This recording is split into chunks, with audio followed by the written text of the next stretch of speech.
নমস্কাৰ শ্ৰোতা বন্ধুসকল।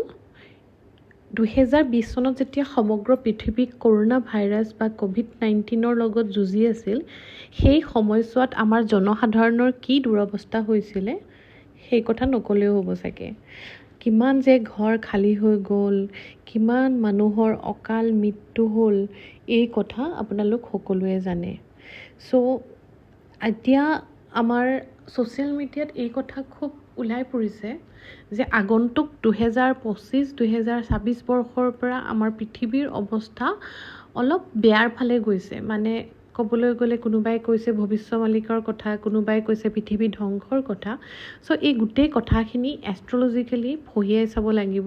আৰু লগতে মোৰ যিসকল ভিউৱাৰ্ছ আছে বা এই চেনেলৰ যিসকল ভিউৱাৰ্ছ আছে বা ছাবস্ক্ৰাইবাৰ্ছ আছে, তেওঁলোকৰ কাৰণে বা তেওঁলোকে জানিবৰ কাৰণে আজি এই ভিডিঅ'টিত মই এষ্ট্ৰলজিকেলি সেই কথা কিমান সত্যাসত্য সেই কথা ক'ব বিচাৰিছোঁ। 2020 চনত যেতিয়া কৰোণা ভাইৰাছ আহিছিলে, সেই সময়ত আমাৰ পৃথিৱীখনৰ যিটো কণ্ডিশ্যন হৈছিলে, সেই কণ্ডিশ্যনটো আপোনাৰ 2026 চনৰ 12 আগষ্টত আকৌ দেখিবলৈ পোৱা গৈছে। মানে সেই সময়ছোৱাত যেতিয়া COVID-19 আমাৰ পৃথিৱীত ব্যাপি পৰিছিলে, তেতিয়া আমাৰ মেক্সিমাম প্লেনেট কেতু নক্ষত্ৰত গুচি গৈছিল। আৰু লগতে সূৰ্যগ্ৰহণৰ পাছতহে কৰোণা ভাইৰাছটো আমাৰ মাজত বিয়পি পৰিছিল।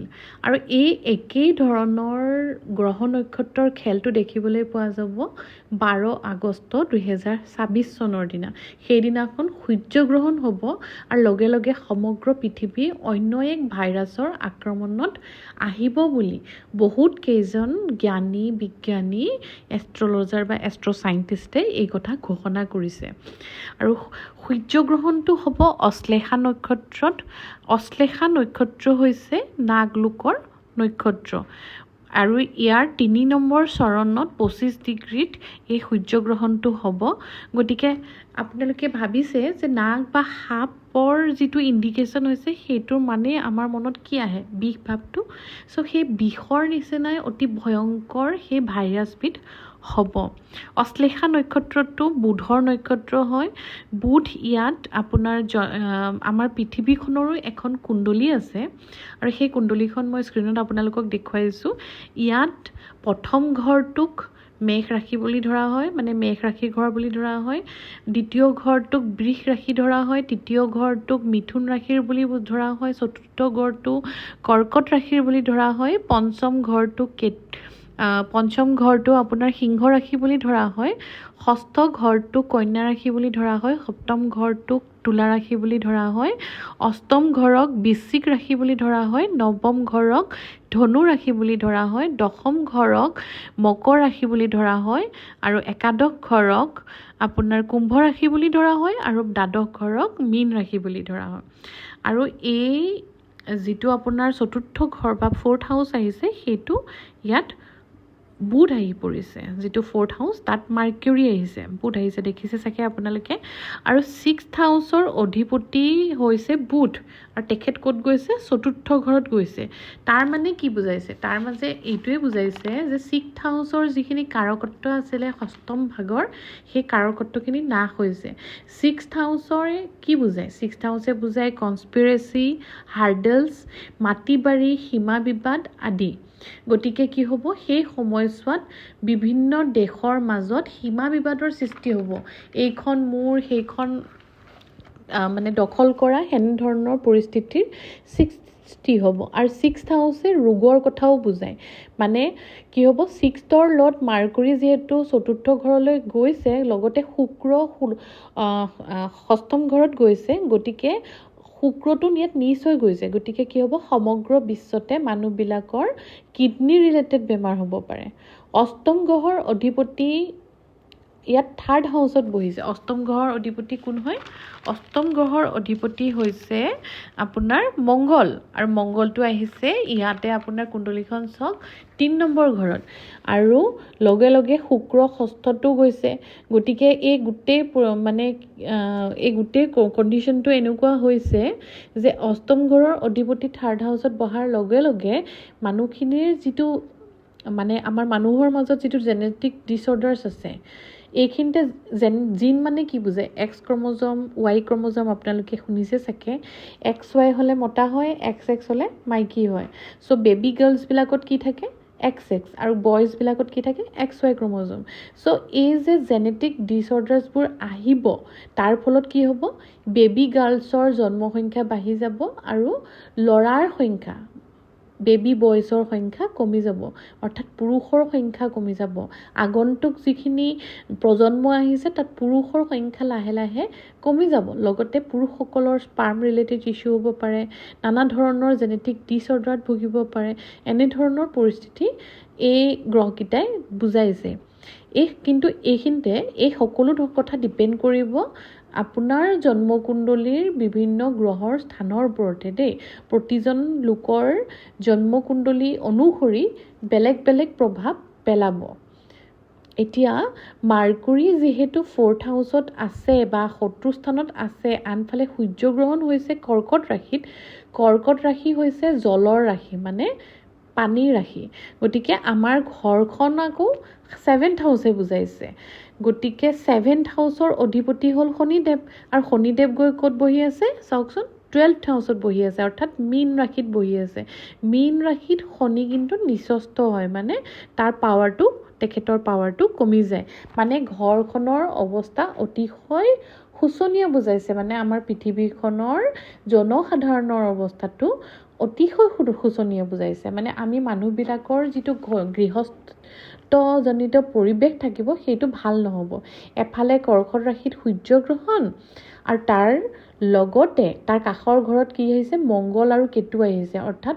পাপ কাটি যোগো পৰিছে গতিকে 4th হাউচে জনতাক যিহেতু বুজাইছে গতিকে জনতাৰ মাজত ত্ৰাহি অৱস্থা হ'ব মানে কি কৰোঁ কি নকৰোঁ অৱস্থাৰ এটা দেখুৱাবলৈ পোৱা গৈছে আৰু জনতাৰ সুখটো যিহেতু 7th হাউচে বুজায় আৰু 7th হাউচৰ যিটো কাৰক গ্ৰহ শনি যিহেতু নিচস্ত হৈ আছে গতিকে মানুহবিলাকৰ কাম কাজ কমিব মানুহবিলাকে বেছিকৈ কাম নোপোৱা হ'ব বা কৰিব নোৱাৰা কণ্ডিশ্যনৰ সৃষ্টি হ'ব হয়নে আৰু সেইটোৱে কি বুজাইছে কিবা আক্ৰমণ বুজাইছে কিবা পেণ্ডেমিক চিটুৱেশ্যন এটা বুজাইছে নহয়নে নহ'লেনো মানুহে কেলে কাম নকৰিব আৰু শুক্ৰ আৰু শনি নিজ হোৱা বাবেই কি হ'ব মানুহৰ মাজত ৰোগ বাঢ়িব খৰচা বাঢ়িব টকা পইচাৰ ব্যয় বঢ়াটো দেখুওৱা গৈছে শনিৰ সপ্তম দৃষ্টি শুক্ৰৰ ওপৰত পৰিছে শুক্ৰ যিহেতু দুৰ্বল হৈ পৰিছে গতিকে মানুহবিলাক নানা ধৰণৰ অসাধ্য ৰোগত পৰিব আৰু ৰাহু শনিৰ মিত্ৰতা হোৱাৰ কাৰণে মানে ৰাহু আৰু শনি যিহেতু ফ্ৰেণ্ড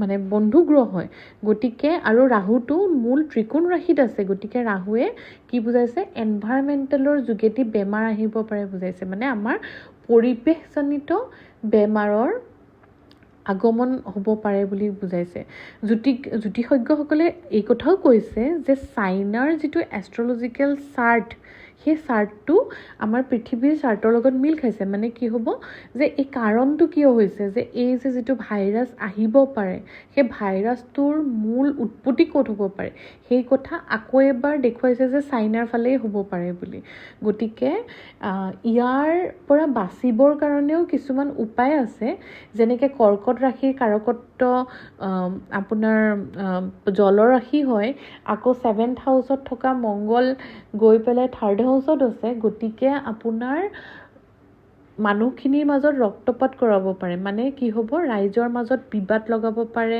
সন্ত্ৰাসৰ সৃষ্টি কৰিব পাৰে বোমা বাৰুদৰ মানে বোম বিস্ফোট হৈ পেলাই মানুহ মৰিব পাৰে লাখে বা এক্সিডেণ্টছ হৈ মানুহ মৰিব পাৰে বা বায়'লজিকেল ৱেপনৰ থ্ৰুদি মানুহ পৰিব পাৰে মুঠতে 2026 চনৰ মাজভাগৰ পৰা সমগ্ৰ বিশ্ব এক ভয়ংকৰ পৰিৱেশৰ মাজলৈ যাবলৈ গৈ আছে গতিকে এই ভিডিঅ'টিৰ জৰিয়তে মোৰ সমগ্ৰ শ্ৰোতাবৃন্দক এটাই অনুৰোধ যাতে তেওঁলোকে এতিয়াৰ পৰাই চাওক 2024 চন শেষেই হ'বৰ হ'ল 25ত আমি যদি নিজকে প্ৰিপেয়াৰ নকৰোঁ 26ৰ পেণ্ডেমিকৰ বা কি চিটুৱেশ্যন হয় আৰু কিমান ঘৰ খালী হ'ব তাৰ কোনো মানে ভাবিবই নোৱাৰি গতিকে আপোনালোকে কি কৰিব পেকেজ ফুড নাখাব আমিও খাই থাকোঁ গতিকে সেইটো এতিয়াৰ পৰা বন্ধ কৰিবলৈ চেষ্টা কৰক কোনো ধৰণৰ পেকেটিং জাতীয় ফুড নাখাব ড্ৰিংকছ নাখাব কাৰণ এই কথা অনুধাৱন কৰা হৈছে মানে এষ্ট্ৰলজিকেলি আপোনালোকৰ মানে কি হয় আমি বিচাৰি পাইছোঁ যে এই যিটো নেক্সট পেণ্ডেমিক আহিব সেইটো কিন্তু ছফ্ট ড্ৰিংকছৰ মাজেদি আহিব পাৰে, মানে পানীৰ জৰিয়তে আহিব পাৰে। গতিকে আপোনাৰ যিখিনি আমাৰ পেকেট ড্ৰিংকিং ৱাটাৰ আছে বা পেকেজ ফুড আছে সেইখিনিৰ জৰিয়তে হয়তো কোনোবা শত্ৰু ৰাষ্ট্ৰই ভাইৰাছটো আমাৰ ছ'চাইটিত মেলি দিব পাৰে। গতিকে এইখিনি নহ'বৰ কাৰণে আপোনালোকক বাৰম্বাৰ অনুৰোধ যে কীটনাশকৰ প্ৰয়োগ কম কৰক, যিমান পাৰে গোবৰ বা সাৰৰ প্ৰয়োগ কৰি যিখিনি খেতি বাতি হয় মানে সেই খেতি বাতিৰ পৰা উৎপন্ন বস্তুখিনিকে খাওক, যিমান পাৰে প্ৰাকৃতিক পৰিৱেশৰ লগত জড়িত থাকক, পেকেজ ফুড নাখাওক, পাৰিলে প্ৰকৃতিৰ পৰা যিখিনি ডাইৰেক্ট বস্তু পায় মানে শাক পাত পায় সেইখিনি আপোনালোকে খাবলৈ চেষ্টা কৰক। লগতে এষ্ট্ৰলজিৰ প্ৰতি আসক্ত হওক আৰু আপোনালোকে ধৰ্মৰ প্ৰতি ইণ্টাৰেষ্ট হওক, যোনে যি ধৰ্ম পালন কৰিছে ভগৱানৰ ওপৰত সমৰ্পণ কৰক আৰু পাৰিলে 3 বাৰ সৎসংগ কৰক। কাৰণ এইটো ভৱিষ্যমল্লিকায়ো কৈছে, চবেই কৈছে যে যেতিয়া আমি মৰ্ণিং টাইম, দুপৰীয়া টাইম আৰু ইভিনিং টাইমত যদি আমি ভগৱানক 2 ছেকেণ্ডৰ কাৰণেও মনত পেলাওঁ, আমাৰ মনত কি হয় এটা ইউনিভাৰ্চেল পাৱাৰ দিয়ে আৰু সেইটোৱে বহুত বেমাৰ নাশ কৰিব পাৰে। আপোনালোকে চাবচোন, যিসকলে নিজৰ জীৱনত কোনো উপায় বিচাৰি পোৱা নাই আৰু যিসকলে সমৰ্পণ কৰিছে তেওঁলোকৰ কিন্তু বিপদ আপদবোৰ দূৰ হৈছে। গতিকে মই আপোনালোকক জনাওঁ, এই ভিডিঅ'টো আৰু দীঘল নকৰোঁ, যে আপোনালোকে সৎসংগ কৰক আৰু প্ৰকৃতিৰ লগত জড়িত হৈ পৰক আৰু সজাগ থাকক। ধন্যবাদ।